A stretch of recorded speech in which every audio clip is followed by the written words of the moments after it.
Hello everyone, कैसे हैं आप सब। मेरा नाम है आनंद, आप देख रहे हैं दी सिलेक्शन पॉइंट। आज के वीडियो के अंदर हम वीडियो री एग्ज़ाम 2018 का जो हुआ था, जो री एग्ज़ाम, उसके ऊपर बात करेंगे। और यहाँ पर हम एक चीज़ को ध्यान में रखेंगे कि अगर आयोग रिज़ल्ट जारी कर रहा है तो क्यों, क्योंकि अभी तक आयोग ने ये नहीं माना है कि इसके अंदर किसी भी प्रकार की कोई समस्या हुई है। तो आयोग इसका रिजल्ट प्रिपेयर करने की तैयारी में है। इनफैक्ट रिजल्ट प्रिपेयर करने की तैयारी में तो है ही है, आपकी कॉपियों को भी चेक करने की बात चल रही है। ठीक है, फिलहाल वो सारी चीज़ें किसी अलग वीडियो में अलग समय पर डिस्कस की जाएंगी। इस वीडियो के अंदर हम अंतिम कट ऑफ पर बात करेंगे। ये अंतिम कट ऑफ हमारे सर्वे पर आधारित रहेगी, जो सर्वे मैंने आपको यूट्यूब चैनल पर करवाया था कम्युनिटी वॉल के ऊपर। अगर आपने वो सर्वे दिया है तो बहुत अच्छी बात है, नहीं दिया है तो उस सर्वे को मैं भी आगे दिखाऊंगा कि उस सर्वे में से क्या चीज़ें निकल कर आई हैं, जिनके आधार पर हम इस वीडियो में बात करने वाले हैं। तो चलिए वीडियो को बिना डिले शुरू करते हैं। एक छोटी सी रिक्वेस्ट है आपसे कि देखिए, एक छोटा सा निवेदन है आपके भाई का कि आप लोग इस वीडियो को 100% सही मानना, क्योंकि इस वीडियो के अंदर मैं किसी भी प्रकार का कुछ भी उल्टी सीधी बात नहीं करने वाला, ना ही मेरा किसी से पर्सनल कोई बैर है जो मैं उसके हित की बात करूँगा या आपके हित की बात नहीं करूँगा। किसी से मेरा ऐसा विशेष लगाव नहीं है।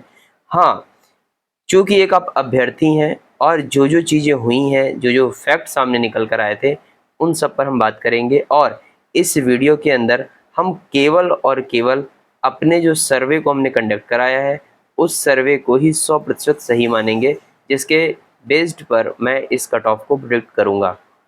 चलिए वीडियो में आगे चलते हैं और देखते हैं कि वीडियो में और क्या क्या है। अगर हम बात करें कुल अभ्यर्थियों की जिनको ये एग्ज़ाम देना था, तो ऐसे अभ्यर्थियों की संख्या जो थी वो थी 14 लाख। मतलब कुल 14 लाख लोग इस परीक्षा को देने वाले थे। लेकिन ये बात थी 2018 की और अभी चल रहा है 2023। तो ये तो एक जाहिर सी बात है कि इतने अभ्यर्थी इसमें शामिल नहीं हुए हैं। लेकिन 2023 में जब आंकड़ा देखा गया तो उसमें ये पाया गया कि 35 से 40%, लखनऊ की प्रेजेंटेशन 35% रही। ठीक है ना।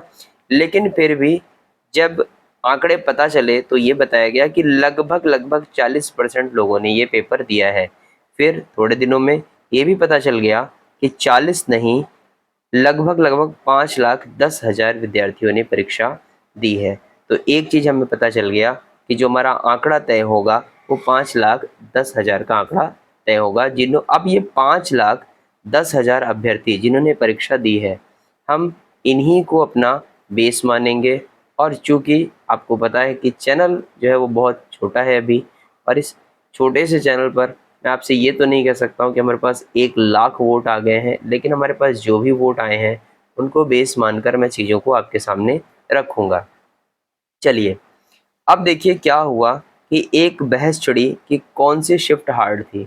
तो देखो, हमें पता है कि 26 तारीख में 2 शिफ्ट हुई, पहली और दूसरी, और उसके बाद 27 तारीख में भी 2 शिफ्ट हुई। ठीक है ना, पहली और दूसरी। अब हुआ ये कि फर्स्ट शिफ्ट जिन्होंने बिल्कुल पेपर नहीं देखा था, फर्स्ट डे फर्स्ट शो वाले थे, ठीक है ना, और इनको जो पेपर मिला वो आसान मिला, ऐसा बाकी सभी शिफ्ट वाले कह रहे हैं। लेकिन आसान था या नहीं था, ये जिसने दिया है उसे पता है। लेकिन हाँ, कुछ मायने में देखा जाए तो पेपर थोड़ा सा ऐसा लगा कि हाँ, आसान था। लेकिन 26 की अगर सेकंड शिफ्ट की बात करी जाए तो लोगों का कहना ये है कि ये शिफ्ट सबसे ज़्यादा कठिन है। ठीक है ना, ऐसा अपना अपना लोगों का मतलब ओपिनियन है।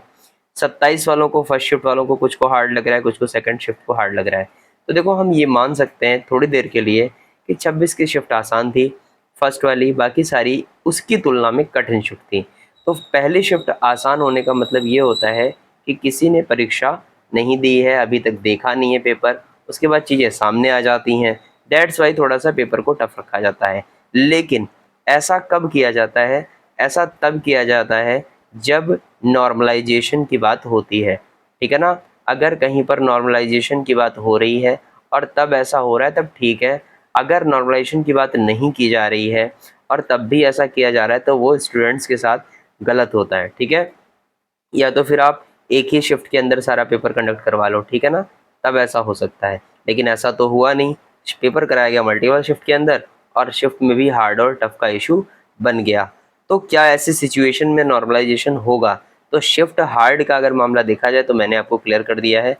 अब इस शिफ्ट से किसको बेनिफिट होगा किसको नहीं होगा, उसके लिए आपको एक चीज़ समझनी होगी कि क्या इस पेपर के अंदर नॉर्मलाइजेशन है। जी नहीं, इस पेपर के अंदर नॉर्मलाइजेशन नहीं है, क्योंकि अगर आप 2018 वाला विज्ञापन पढ़ेंगे, विज्ञापन हमारे टेलीग्राम चैनल पर पहले से उपलब्ध है, तो वहाँ पर आप पाएंगे कि इसके अंदर नॉर्मलाइजेशन नहीं है। तो अगर नॉर्मलाइजेशन नहीं है तो मतलब शिफ्ट कठिन होने का और शिफ्ट आसान होने का कोई भी लॉजिक नहीं लगेगा। तो जब कोई लॉजिक नहीं लगेगा तो अगर हाँ इतना ज़रूर हो सकता है कि स्टूडेंट्स को देखते हुए नॉर्मलाइजेशन लगा दिया जाए लोगों की परेशानियों को समझते, लेकिन मैं फिर कह रहा हूँ इसकी संभावना बहुत कम है। उसकी वजह ये है कि अगर ऐसा होता है तो बच्चों के बीच में फिर से, ठीक है ना, यही चीज़ें दिक्कत कर जाएंगी। लेकिन मैं ये नहीं कह रहा हूँ कि नहीं होगा, मैं सिर्फ आपको फैक्ट बता रहा हूँ कि उस टाइम पर नहीं था। होता है नहीं होता है वो तो आने वाले टाइम में पता चलेगा। अब बात आती है कि सर सब कुछ तो ठीक है, अब कट ऑफ कितनी जाएगी? तो कट ऑफ जाने के लिए आप सबसे पहले एक ये न्यूज़ देखिए, नकल करने वाले गैंग। आपने सुना होगा कि 200 के आसपास लोग पकड़े गए हैं, ठीक है ना, जिन्होंने चीटिंग कराने का किसी ने ठेका ले रखा था, किसी ने ये 12 लाख की बात कर रखी है, ठीक है ना। और आप लोगों ने भी लास्ट वीडियो में आपने भी मुझसे भी बहुत कुछ बोला, लेकिन मैंने सोचा चलो ठीक है, आप सबके मन के अंदर कुछ वहम चल रहा है वो निकल जाएंगे, लेकिन फिर भी बता रहा हूँ 200 से ज़्यादा लोग पकड़े गए, 200 पकड़े गए। बट क्या सारे के सारे पकड़ लिए गए? अब कुछ लोग कह रहे हैं कि सर पिछली बार की तुलना में नकल कम हुई है। चलो मैंने मान लिया कि पिछली बार की तुलना में नकल कम हुई है, लेकिन मुझे क्या तुम ये बता सकते हो कि नकल कम होने से क्या मुद्दा हल हो गया? क्या कट ऑफ नहीं बढ़ेगी? नकल कम होने से भी कट ऑफ बढ़ेगी। क्यों? क्योंकि हुई तो है ना, क्योंकि नकल हुई तो है ना। तो अगर नकल हुई है तो भैया इसका असर कहाँ देखने को मिलेगा? इसका असर आपको डायरेक्टली कट ऑफ पर देखने को मिलेगा। फिलहाल के लिए तो नकल तो हुई है, तो भ्रष्टाचार ने अपने पैर तो जमा ही दिए हैं। आगे चलते हैं, अगला पॉइंट क्या है? अगला पॉइंट है हमारा सर्वे जो हमने कंडक्ट करवाया था। 3 दिन का समय हो गया है, 750 मतलब पौने 800 775 वोट्स आए हैं। इस वोट्स का आप रेशियो देखिए, आंसर किए आने के बाद का ये सर्वे है। 85 से 90 के पास 37% लोग, 91 से 95 के पास 15% लोग, 96 से 100 के पास 13% लोग। इस तरीके से अगर आप देखोगे तो 106 से 100 प्लस 10 के पास 22% लोग हैं। अब एक चीज़ मैं आपको समझा दूँ, ठीक है ना, उसके बाद चीज़ें और समझ आ जाएंगी। जब भी कट ऑफ में बच्चे पकड़े जाते हैं, ठीक है ना, जब भी कट ऑफ में बच्चे पकड़े जाते हैं तो जो टॉप पर होता है ना, टॉप पर पहुंचने वालों की जो संख्या होती है वो बहुत कम होती है। नीचे के ऑर्डर में आते हैं तो उसकी संख्या बढ़ने लगती है। जैसे अगर मैं बात करूँ 106 नंबर की, तो ये बहुत लोगों के होंगे, ठीक है ना, मैं सिर्फ बात कर रहा हूँ। लेकिन अगर 107 की बात करूँ तो कम हो जाएंगे, ठीक है ना, 108 की बात करूँ तो और कम हो जाएंगे, 109 उससे भी कम हो, मतलब इस तरीके से कट ऑफ का ऑर्डर रहता है।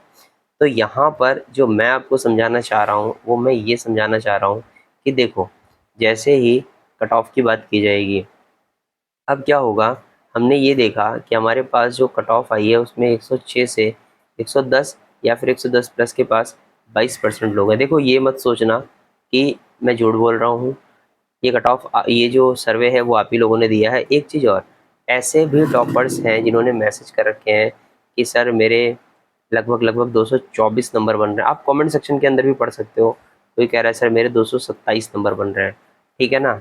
अब मैं ये मान सकता हूँ थोड़ी देर के लिए कि ये लोग 26 तारीख की फर्स्ट शिफ्ट के हो सकते हैं, ठीक है ना। लेकिन अगर नॉर्मलाइजेशन नहीं हुआ तो मैक्सिमम सिलेक्शन 26 तारीख की फर्स्ट शिफ्ट से ही होगा।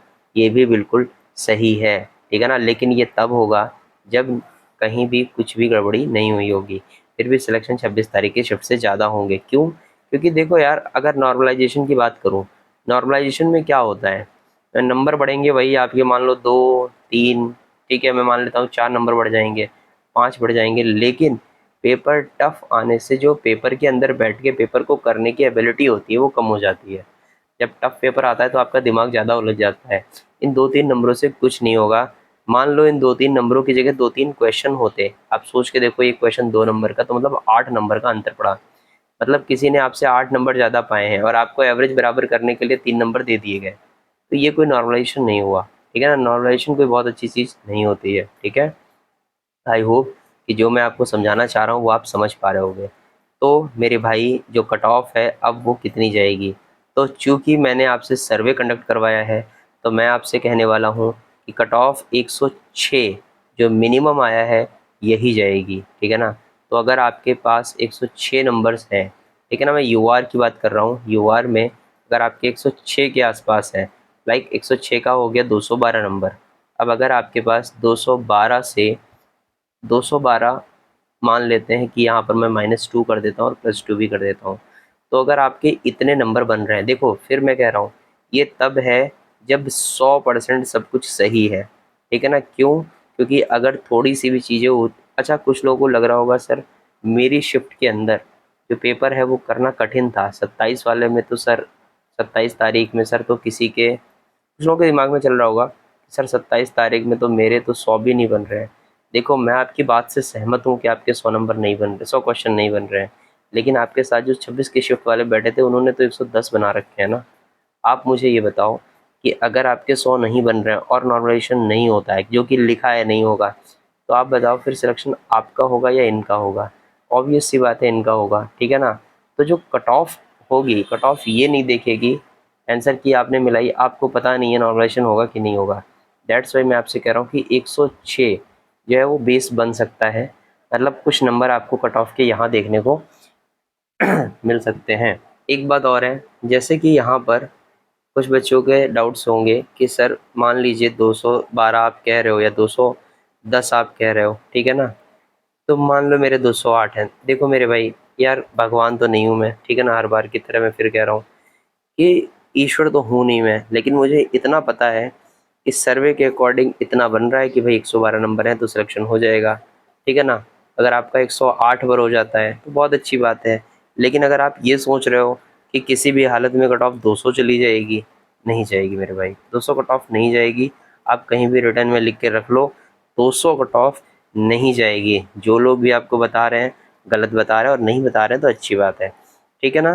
तो जो मैं कट ऑफ अपनी तरफ से बता रहा हूँ, तो अगर आप जनरल की कैटेगरी से आते हैं, साफ़ कर लेता हूँ इसको, अगर आप जनरल आते हैं तो अगर आपके लगभग लगभग जो क्वेश्चंस हैं वो 105 106 सही हैं तो आपका सिलेक्शन हो जाएगा। ऐसे ही अगर ओबीसी की बात की जाए तो आप एक आध नंबर 2 नंबर का, मतलब एक आध क्वेश्चन का अंतर देखने को मिलोगे। तो लगभग लगभग ये मान के चलो कि आपके 102 से 103 आपका भी हो जाएगा। क्योंकि ईडब्ल्यूएस का कोई इस टाइम जिक्र ही नहीं था तो ईडब्ल्यूएस वालों का कोई इशू है ही नहीं यहाँ पर, ठीक है। ऐसे ही अगर एससी वगैरह में जाओगे तो बहुत अंतर वहाँ भी देखने को नहीं मिलेगा, ठीक है ना।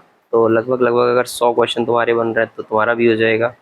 एसटी की अगर बात करें तो लगभग लगभग थोड़ा सा और कम मान लो, इनके 95 के आसपास, 95-90 के आसपास एसटी वालों का भी सिलेक्शन हो जाएगा। एन इम्पॉर्टेंट चीज़ जो आप गर्ल्स के लिए बोलते हो कि सर गर्ल्स के लिए क्या रहेगा, तो गर्ल्स आप बिल्कुल भी ये ना माने कि आपकी कट ऑफ कम जाएगी, किसी भी सूरत में आपकी कट ऑफ कम नहीं जाएगी। तो आप भी ये मान के चलो कि आप भी लगभग 104 से 105 की कैटेगरी में ही आओगे। इतने ही नंबर होंगे तब भी आपका सिलेक्शन होगा। सो आई होप चीज़ों के जवाब आपको मिले होंगे, बट स्टिल आप क्या सोचते हैं इस बारे में ये मुझे बता सकते हैं, ठीक है ना, कमेंट सेक्शन के अंदर राइट कर सकते हैं अपनी बात। और रही बात इस वीडियो को बनाने की, तो मैंने इस वीडियो में शुरुआत में ही आपसे कहा था कि मैं इस वीडियो में सर्वे को 100% सही और नॉर्मलाइजेशन को नहीं मानने की बात कर रहा हूँ। क्यों? क्योंकि नॉर्मलाइजेशन वाली बात नोटिफिकेशन में नहीं है। देखते हैं आगे क्या होता है। फिलहाल अगर आप चैनल पर पहली बार आए हैं तो चैनल को सब्सक्राइब जरूर करिएगा, क्योंकि मेरा उद्देश्य आपको झूठ बोलकर बहकाना नहीं है, मैं चीज़ों को सच रख के आपसे बात करना चाहता हूँ। मैं आनंद जल्द मिलूंगा एक नेक्स्ट वीडियो के अंदर। तब तक के लिए टेक केयर, बाय बाय, धन्यवाद।